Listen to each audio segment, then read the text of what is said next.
प्रसंगी मामू एखाद्या कार्यक्रमाच्या वेळी मुलांच्या समोर 10-20 मिनटं एखाद्या विषयावर बोलू शकतो. त्याला जसं उर्दूचं ज्ञान आहे तसंच त्याला वैदिकचंही ज्ञान आहे. आपण बघितलेलं आहे की मामू बोलण्यामध्येही अतिशय हुशार असं व्यक्तिमत्व आहे.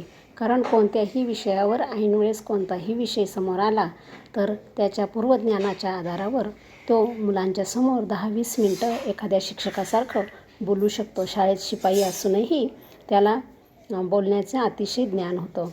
त्याला जसं उर्दूचं ज्ञान आहे तसंच त्याला वैदिकचंही ज्ञान आहे. वैदिक म्हणजे की एखाद्या वेळेस शाळेमध्ये मुलं जर खेळता खेळता पडलेली असेल तर पडल्यानंतर आता ह्या जखमेवर काय लावायचं, कोणत्या झाडाचा पाला लावायचा आणि मुलांना मानसिक आधार कशा पद्धतीने द्यायचा हेही तो एक वैदिकचंही काम तो करत होता. म्हणजेच पुस्तकी ज्ञानाबरोबरच मामूला बाह्य ज्ञानही होतं.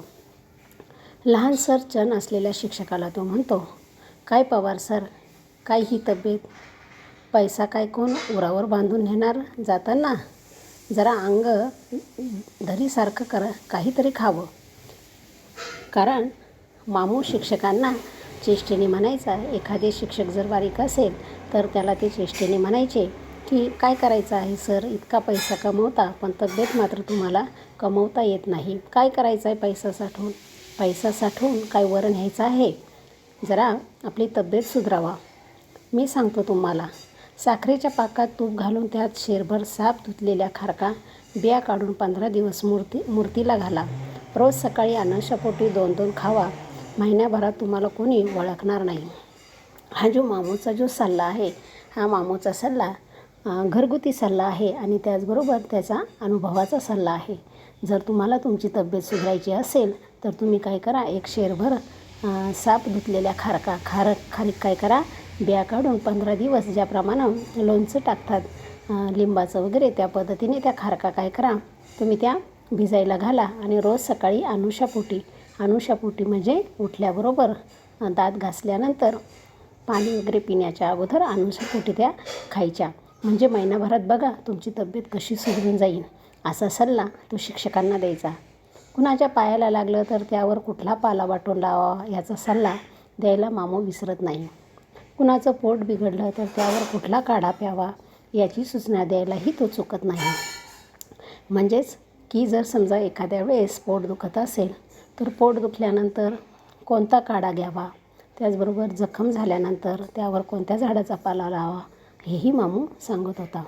शाळेत एखादा कार्यक्रम निघाला की त्याची आखणी मामूच्या हातात येते. त्याच फ्लावर पॉटपासून टेबल क्लॉथपर्यंत सारी जुपी जोडून देऊन पुन्हा कार्यक्रमाच्या वेळी एखादा कोपरा धरून वक्ता काय बोलतो हे तो नीट ध्यान देऊन ऐकत असे. शाळेमध्ये अनेक प्रकारचे कार्यक्रम असतात आणि त्यावेळेस बाहेरचे वक्ते त्या कार्यक्रमासाठी प्रमुख पाहुणे म्हणून बोलवले जातात. त्यावेळेस त्या स्टेजची सगळं नियोजन करण्याचं काम मामू करत असे. आणि त्याचबरोबर नुसतंच ते नियोजन करत नसे तर ज्यावेळेस कार्यक्रम सुरू व्हायचा त्यावेळेस एका कडेला स्टूल टाकून मामू निवांतपणाने तो वक्ता काय बोलतो हे ते लक्ष देऊन ऐकत असे. आणि कार्यक्रम संपला की मामूला विचारावं, कसा झाला कार्यक्रम. वक्त्यात काही खास नसेल तर नाराजी प्रकट करण्याची त्याची एक डब आहे. कारण जर समजा आपल्याला एखाद्या वक्त्याचं भाषण आवडलं नाही तर ते मामू स्पष्टपणे सांगत असे.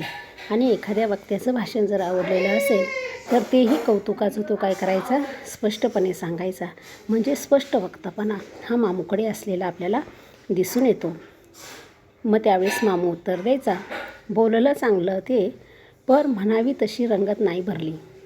बोललं चांगला परंतु जशी रंगत भरायला पाहिजे होती, म्हणजे जसे श्रोते मात्र मुग्ध व्हायला पाहिजे होते तसं काही झालेलं नाही, असं मामू स्पष्टपणे सांगून टाकायचा.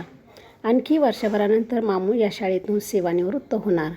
सेवानिवृत्त म्हणजे की शासनाने ठरवून दिलेल्या आपल्याला जी वयाची मर्यादा असते ती मर्यादा पार केल्यानंतर सेवेतून निवृत्त व्हावं लागतं. 1 वर्षानंतर मामू सेवानिवृत्त होणार होता. रोजाना दिसणारा त्याचा अबोली रंगाचा फेटा आणि सफेद दाढी आता दिसणार नाही. माणसाच्या आयुष्याला कुठं ना कुठं वळण असतं. टाळतो म्हटल्यानं ते नाही टाळता येत. जसं बघा की आपल्याला कितीही इच्छा असेल की आपण सेवानिवृत्त होऊ नये, तर ते सेवानिवृत्त शासनाच्या नियमानुसार व्हावंच लागतं. आणि म्हणून मामू जरी मनाने अतिशय तरुण असला, त्याला समाजसेवेची आवड असली, त्याला शाळेची आवड असली, तरी शासनाच्या नियमानुसार त्याला एक ना एक दिवस 1 वर्षाने रिटायर होणारच होतं.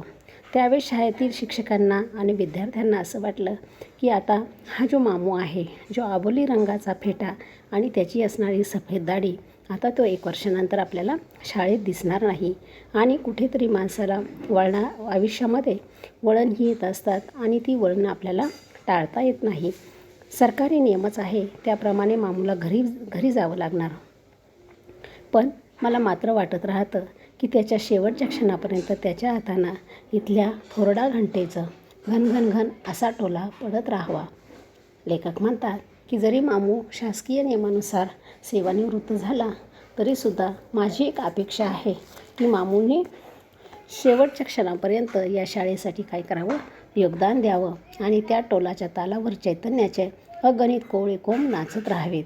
मामूने शेवटपर्यंत इथे शाळेमध्ये ती जी घनघन वाजणारी जी घंटा आहे, ती घंटा वाजवावी आणि मुलांमध्ये एक नवीन चैतन्य निर्माण करावं की जेणेकरून ह्या शाळेला जिवंतपणा राहील.